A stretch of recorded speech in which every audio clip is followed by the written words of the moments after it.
Buenas, estimados estudiantes, mi nombre es Osvaldo Larrea y vamos a continuar con el curso de cálculo en varias variables. El día de hoy vamos a ver series de Taylor. Para comenzar hablaremos de lo que son los polinomios de Taylor. Un polinomio de Taylor es simplemente un polinomio, en este caso centrado en C, tal que los coeficientes son de la forma derivada enésima, evaluada en C, sobre n factorial. Eso es cada uno de los coeficientes.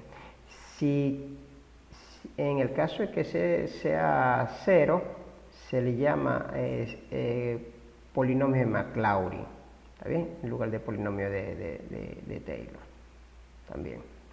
Aunque en la literatura vamos a encontrar, o vamos a ver en general, lo que se llaman series de Taylor o polinomios de Taylor en caso de que la suma sea finita.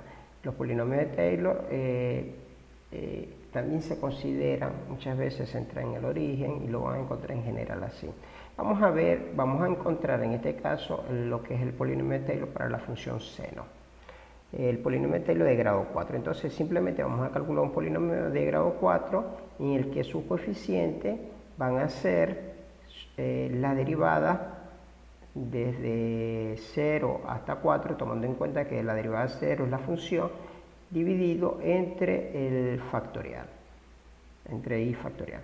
Bueno, vamos a calcular las derivadas del seno. La primera derivada es coseno, la segunda derivada es menos seno, la tercera derivada es menos coseno y la cuarta derivada es el seno. Ahora simplemente evaluamos en 0. Evaluando en 0, obtenemos que la función en 0 vale 0, la primera derivada vale 1, la segunda derivada vale 0, la tercera derivada vale menos 1 y la cuarta derivada vale 0. Recuerde que los coeficientes son las derivadas divididas entre i factorial. Eso quiere decir que obtenemos que el primer coeficiente va a ser 0, el segundo coeficiente va a ser 1 sobre 1 factorial, que es 1, el coeficiente de grado 2 va a ser 0 sobre 2 factorial, que eso es 0, el coeficiente de aquí a la 3 va a ser menos 1 sobre 3 factorial y el coeficiente de x a la 4 va a ser 0. ¿Vale? Así, de esta forma obtenemos que el polinomio en sí no va a ser de grado 4, sino va a ser de grado 3. ¿Vale? Sustituyendo en la forma del polinomio tenemos 0, no lo vamos a colocar, 1 por x, 0 por x cuadrado no lo colocamos, menos 1 sobre 3 factorial, 3 factorial son 6, entonces menos x a la 3 sobre 6. Y el de grado 4 desaparece porque el coeficiente vale 0. Así, de esa forma he encontrado un polinomio, en este caso de grado 3. La idea de todo esto es aproximar en realidad la función con el polinomio. En sí es otra forma de definir la función. Vamos a ver qué sucede si colocamos la función logaritmo de 1 más x. En este caso, la función logaritmo de 1 más x, vamos a calcular la función en 0, esto es en 0, ¿no? Calculamos la función en 0, entonces nos queda logaritmo de 1. Logaritmo de 1 vale 0. La primera derivada nos quedaría 1 sobre 1 más x, es decir, que es 1 más x elevado a la menos 1. Cuando evaluamos eso en 0, nos da 1. Calculamos la segunda derivada. Entonces, 1 más x elevado a la menos 1, derivado otra vez. La derivada de eso nos da menos, entre paréntesis, 1 más x elevado a la menos 2. ¿Está bien? Cuando evaluamos eso en 0 nos da menos 1. Nuevamente calculamos la tercera derivada, es decir, la derivada de la segunda. La derivada de la tercera derivada va a ser, bajamos el exponente, nos queda menos por menos nos da 2, por 1 más x elevado a la menos 3. ¿Está bien? Entonces eso quiere decir que evaluado en 0 nos va a dar 2. La cuarta derivada, aquí tenemos menos 3, tendríamos 2 por menos 3 y aquí adentro tenemos 1 más x elevado a la menos 4. Entonces así tendríamos que vale menos 6. Entonces así tenemos la función evalúa en 0, la primera derivada, la segunda, la tercera y la cuarta derivada, todas evalúan en 0. Y así podemos calcular cuáles son los coeficientes. La primera vale 0, porque eso es lo que da aquí. La segunda es 1 sobre 1 factorial. La tercera, es decir, la derivada de x al cuadrado, es menos 1 sobre 2 factorial. La derivada de x, el coeficiente de x a la 3 va a ser 2 sobre 3 factorial. El coeficiente de x a la 4 va a ser menos 6 sobre 4 factorial. Así obtenemos x menos 1 medio de x al cuadrado más, recuerden que 3 factorial es 6, simplificando nos queda 1/3, y aquí hacemos lo mismo. Aquí tenemos menos 6 sobre 4 factorial, que es 24, de lo cual simplificando nos queda 1/4 de x a la 4. Entonces así hemos aproximado, esto se llama un polinomio de Taylor, hemos aproximado. Si la idea es que se aproxima, es encontrar aproximaciones. ¿Está bien?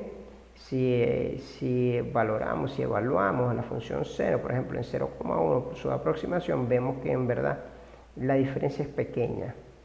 Más aún, más pequeña que el valor que coloquemos. Como es menor que 1, no hay problema. Al igual tenemos con la función del logaritmo. También tenemos algo muy parecido. ¿Está bien?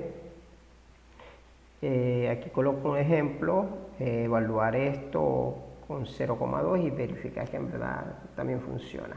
¿Está bien? Como hemos dicho, en realidad son aproximaciones. Miren las gráficas. Vamos a ver cómo son las gráficas. En este caso, la azul es la función seno. Estas son aproximación por la función seno. Fíjense, la función seno es la azul. La que está más cerca es la de orden 11. Es la que es el polinomio de grado 11. La que está en verde es el polinomio de grado 7 y la que está en naranja es el polinomio de grado 3. Observe que entre el grado sea más alto es más próximo. Vamos a definir lo que es la serie. La serie de Taylor en sí se puede considerar como un polinomio infinito. ¿También? Definimos primero lo que es una potencia, una serie de potencias. Una serie de potencias es un polinomio infinito, véanlo así. ¿Está bien? Una serie de potencias centrado en C, simplemente un polinomio infinito, que en lugar de tener x a la n, tiene x menos c y es una suma infinita. Y la serie de Taylor es también un polinomio infinito, una serie infinita, una serie de potencias, simplemente que ahora el coeficiente, si está centrado en c, es la derivada enésima evaluada en c sobre n factorial. Eso es lo que corresponde con la serie de Taylor. ¿Está bien? Vamos a ver cómo aplicamos eso, cómo calculamos o qué podemos calcular allí. ¿Está bien? Las preguntas es más o menos cuándo, hasta cuánto, hasta qué valor podemos evaluar eso. Entonces eso es lo que se conoce como el radio de convergencia. Hasta cuánto, cuál es el valor que le podemos dar de tal manera que no diverja. Eso se conoce como los valores esos donde no divergen se llama intervalo de convergencia, y el valor máximo que supera todo eso, que lo mide, es el radio de convergencia. En sí, el intervalo de convergencia es x menos c menos r. La r se llama el radio de convergencia. ¿Está bien? Y el intervalo es el conjunto de todos los x, tales que x menos c es menor que r. ¿Está bien? ¿Cómo podemos calcular esa r? Simplemente hay que pensar en el criterio del cociente. Aplicando el criterio del cociente, podemos hacer una cuenta y determinar que la r es el límite de n tendiendo a infinito de la sub n sobre a sub n más 1. No es la única manera, también se puede aplicar otro método como el criterio de la raíz. ¿Está bien? Obviamente la fórmula que he escrito de otra manera, pero significa lo mismo. ¿Está bien? En este ejemplo que estamos colocando acá, se desea calcular el radio de convergencia, dada la serie menos 1 a la n por x a la 2n más 1 sobre 2n más 1 factorial. En sí, esta serie es la que representa la función seno. Cuando calculamos el radio de convergencia es el límite de n teniendo infinito dentro del valor absoluto de a sub n sobre a sub n más 1. Así, haciendo los cálculos, sustituyendo el a sub n en este caso va a ser menos 1 elevado a la n sobre 2n más 1 factorial. Sustituyendo eso acá, el a sub n va arriba y el a sub n más 1 va debajo. Entonces arriba nos quedó 1 sobre 2n más 1, 1 sobre 2n más 1 factorial sobre 1 sobre 2n más 1 más 1, todo eso factorial. Al simplificar nos va a quedar, hay que simplificar, hay que distribuir este factorial y ver que se puede sacar aquí abajo, por ejemplo, el 2n más 1 y se simplifica y en sí eso nos va a quedar 2n más 2 por 2n más 3. Cuando la n tiende a infinito, todo eso se va a infinito, lo que quiere decir que tiene un radio infinito. Es decir que prácticamente la serie es la función, lo que dice esto. En sí lo que dice es eso. ¿Está bien? Vamos a ver otro ejemplo. En este otro ejemplo estamos colocando x sobre 5 elevado a la n. Aquí el a sub n va a ser un quinto elevado a la n. Es decir, así tenemos que un quinto elevado a la n sobre un quinto elevado a la n más 1. ¿Está bien? Simplificando eso nos da 5, lo que quiere decir que el radio de convergencia vale 5. Simplemente aquí hemos visto unos ejemplos, unos ejercicios en los cuales se ha aplicado radio de convergencia. ¿Qué se ha explicado? Primero se explicó o se introdujo la definición de lo que significa polinomio de Taylor, serie de Taylor, polinomio de Maclaurin, series de Maclaurin, radio de convergencia. Hemos visto qué significa que sea convergente, qué significa gráficamente lo que se puede apreciar. Bueno, entonces, de acuerdo a esto, si practican un poco, leen un poco lo que corresponde a toda esta sección, pueden hacer los ejercicios que se les van a proponer. Saludos a todos, chicos.